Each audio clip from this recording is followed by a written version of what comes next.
Hi, this is David Dalton again. I am INDOT's Workforce Development Director. And today we are speaking with Rickie Clark, who is our Manager of Public Involvement. Thanks for joining us this morning, Rickie. I really appreciate your time, and I'm excited to share what you do within our agency and with some of the students that are going to be watching this video. So thank you for joining us. Well, thanks for having me. Appreciate it. Yeah, appreciate it. So I'm just going to go ahead and dive right in. So Sure. can you give a brief overview of your career journey so far? So from where you started to where you are now? Mhm. Yeah, happy to do it. And so I've been with the Indiana Department of Transportation for 23 years. And when I first started with the agency, I actually started in our district operations unit. I was based out of Greenfield, Indiana, Mhm. and I worked in our traffic operations unit. And so I performed exciting duties such as worked on our interstate paint crew, our traffic sign replacement unit, special Mhm. markings unit, and so I performed a lot of maintenance and operational type activities. And so I worked in the district for about 3 years, Mhm. and had a wonderful time, met a lot of wonderful people, got to really do a lot of cool experiences with equipment and different things. And so started my career with NDOT there. Actually saw several career opportunities within our central office, and just went ahead and applied to work in our environmental services division at the time, and was selected for that position. And so I actually made the transition from our district operations to our central office operations, which was at the time a pretty significant leap. And so I've had the advantage of being able to work out in the district and also with our central office in environmental services, and then transition to communications, which is where I am now. Wow, it sounds like you've kind of been in a lot of different places within Absolutely. our agency. Do you feel having those experiences kind of made you more well-rounded into developing into the position that you're in now? And can you kind of segue that into what it is that you do now within Mhm. INDOT? Yeah, and so just taking a step back, so by starting out in our district operations, you really get a ground floor view of the agency and its operations. So Hmm. we're into building and maintaining transportation facilities, around the state, and no better place can you really experience that than working in the district, where you get a hands-on education, so to speak, Hmm. in that regard. And so, in transitioning to central office, it's provided a perspective because I've been working in construction zones, um, directing traffic, performing construction activities, and so Hmm. I've got an understanding of all that. Now, where that has been particularly helpful is by transitioning to our communications division. I work with our Office of Public Involvement, Hmm. which is basically entails conducting public involvement activities for INDOT projects that receive federal funding. Hmm. A large component to delivering transportation projects is we receive federal funding from the federal government to perform a lot of the transportation projects we do. And so I'm able to talk with members of the public, property owners, residents, local officials, business owners, and really kind of explain our processes because I've had the advantage of actually working out on the roads. So fast forwarding to today, most of my duties entail just conducting public involvement activities for projects receiving federal funding. So that could be public hearings when Hmm. appropriate. It could be open house events, public meetings, publishing legal notices in papers just to alert the public that a project is coming. Hmm. It also entails providing a conduit in which people can submit public comments, and so we can take those under consideration prior to making a project decision. So I've got a lot of opportunity to meet and talk with people. That's pretty much most of my day, just having phone conversations, meetings, and just these public touches, so to speak, in terms of providing people an opportunity to provide comment to NDOT before we make decisions on projects. Very good. Um, Wow, you do a lot. It sounds like you got a lot going on for sure. Oh, it's very Um, exciting. uh, It's Now, kind of thinking about the transition from where you were to what you're doing now, yes. when you were in high school or you're Mhm. about to graduate, did you have any idea of kind of, it sounds like your career has kind of been in a couple different places, but did Mhm. you have any idea of what you wanted to do at the time?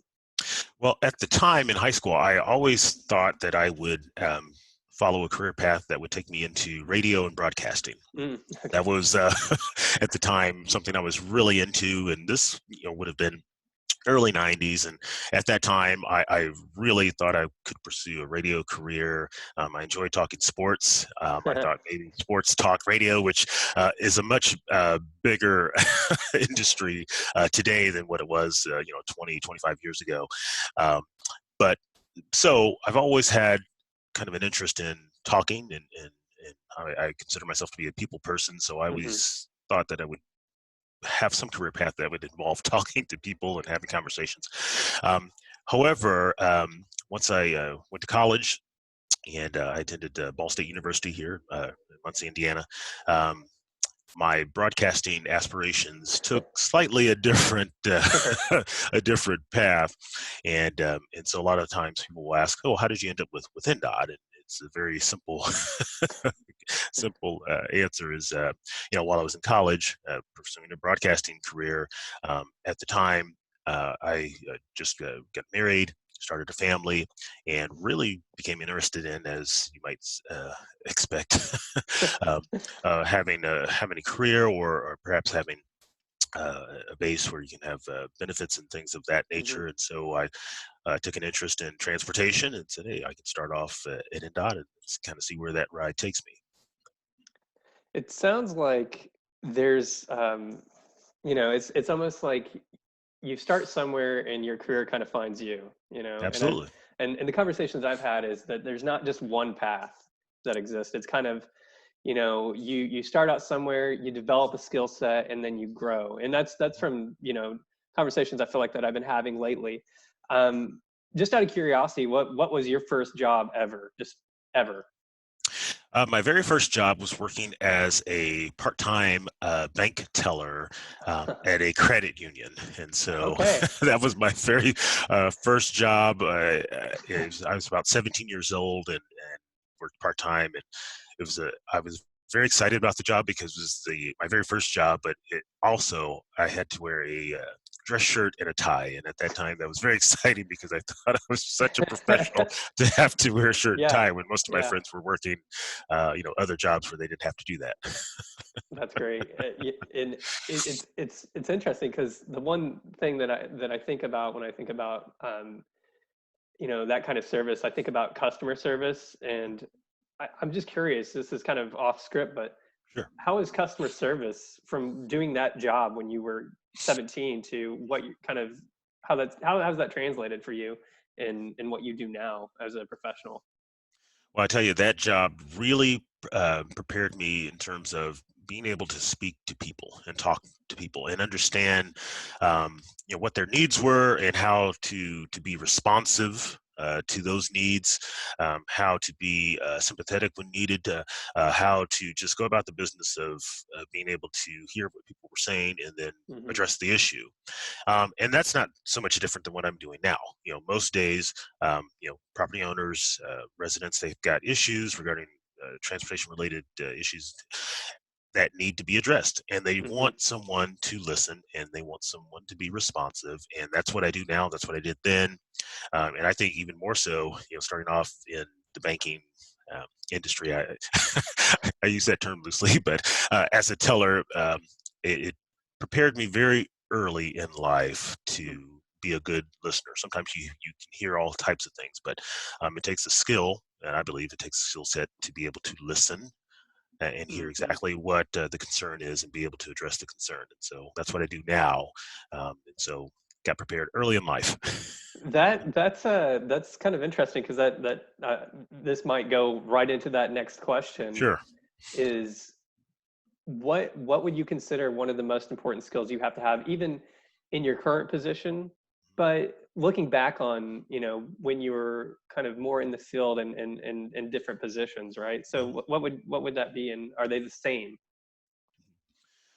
Well, I think, in my opinion, having the ability to uh, place yourself in the position of the customer. Hmm. And I think if you have that type of approach, then you're going to be well received. Um, when there's an issue or there's a problem or a challenge, if you can place yourself in the customer's position and know that they just want someone to be responsive, Hmm. whether the answer is favorable or it's not favorable, just be responsive, be attentive, listen, and address the issue. And so I think one of my biggest attributes and biggest skills that I've learned over the years is to be a good listener. Hmm. You don't have to be the world's best problem solver, but you do need to be able to listen so that you can address the concerns that you can, and then also be forthright. If you don't know the answer, you don't know the answer, and don't be Hmm. afraid. Don't make anything up. Be genuine, Yeah. but be a good listener, and then be responsive, and then treat the customer as if you would want to be treated in that circumstance. And so that'll take you a long way. And I think that's really, yeah, I think that really transcends in a lot of ways. I think just being an effective listener and willing to communicate, and you know, um, if you don't have the right answer, there's a way to find that answer. It's up to you, and you have people probably in your own network that probably are there to help you when you don't know that answer. Yep. Um, Yep. I also think it's helpful to be. I'm always the ultimate optimist. I'm always the Good. glass half full rather than the glass half empty, and so I'm always looking at the sunny side of things. And I think you've got to have that type of approach, particularly when you're uh, front facing the public and Sure. you're a messenger in many instances, and you might be in many cases, the public's introduction to the agency, Hmm. just with your interaction and your dealing. And so I always want my conduct to be uh, representative positively of the agency. So That's a great point, because I think, when we're talking about, it's almost first impressions, right? absolutely, Like making a absolutely, good first impression. And I think that's absolutely, important for any employee, that's absolutely. representing INDOT, and for a high school student or an adult learner, I think that first impression can go a long way. Um, Absolutely.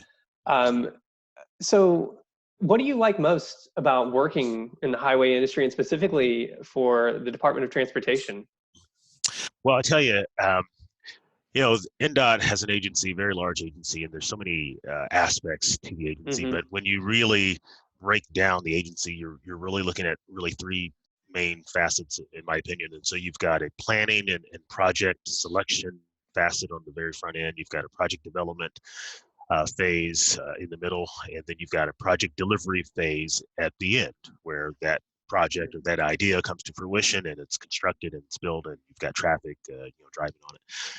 So the gratification that I receive by being part of um, the agency, where I can say I'm part of something. Hmm. I was part of either the planning or the project development or the delivery, to see an idea, a drawing, a design, preliminary engineering sketches come to fruition and actually become a road in which traffic is driving on. Yeah. It's really gratifying to say that I was part of a team, a large team, to help deliver that facility. And a great example of that would be um, I-69, the extension from Hmm. Evansville to Indianapolis. I know we're in the very last phase of development, but just kind of connecting, from Martinsville to Indianapolis. But you know, 20 years ago, 30 years ago, it was an idea. It was a Hmm. drawing. It was something that was in the planning stages, and now you can drive most of that stretch. So that's really gratifying to go Yeah. Yeah. from drawings on paper to a road. So Yeah, that's a really great point too, because you get to see all these phases, and then you see this idea come to fruition and implemented, and then absolutely, actually the impact that you have, right? I think that's really interesting. Finally, we're going to wrap up here in just a moment, but Sure. is there any general advice or tips that you would give a young person or somebody that's going to graduate on when they're deciding kind of what career they want to go into, or if they wanted to learn more about, kind of what you do and how to get into communications? What would you say? Well, when they're in high school, I would say if your school offers any types of clubs or organizations that might be related in any way to either broadcasting or public speaking or some other facet, um, become involved, be Hmm. involved. Sometimes, high schools offer a lot of different clubs and different things. And so I always encourage young people to be involved. Don't be hesitant or afraid to try different things and be parts of clubs and organizations, because what happens there is you get exposed to different things that you may not even Hmm. realize that, hey, I'm interested in. And so that carries over if a young person decides to go to college. Universities and colleges offer so many clubs and extracurricular activities. Don't just be a student and that doesn't become involved, because Hmm. you never know what you might be interested in. So don't limit yourself. If you're a young person, explore every option and be fully engaged and involved in whatever activities might be happening at your high school, or if you decide to go to college in that That's regard. That's great advice. I think in being engaged, being present, Yep, and not being afraid to try something new. absolutely. Well, that's great, and I really appreciate that answer. One final fun question I've been asking Sure. everybody, so I'm just going to go ahead and ask you, and it's Okay, it's just to keep it light and fun. But absolutely. if you had a superpower, and again, what would that what would it be, and why would you choose Oh, well, this is an easy question. Um, that? Good. uh, my superpower would be to be able to fly. Okay, to Okay. be All right. able to take off and fly into the sky, and just fly all over the world if I needed to. But yeah, just the ability to be able to fly. The Yeah. why is just imagine the view, just what you would be able to see from that particular vantage point if you were able to just fly. And so Yeah. No, I'm that's envious great. of birds, and that is the superpower that I think I would most want to be. I Absolutely. thank you. Thank you. I've enjoyed that. I really have enjoyed asking people that question. So thank you. It's a fun It's question. interesting. I've gotten all sorts of answers. So, Absolutely. well, Rickie, again, I can't thank you enough for your time. I'm excited to share this with a lot of people that would be interested in learning more about what we do, about what you do. Absolutely. And so thank you again for making some time for me this morning. Okay. I appreciate the opportunity. Thanks so much. Uh-huh.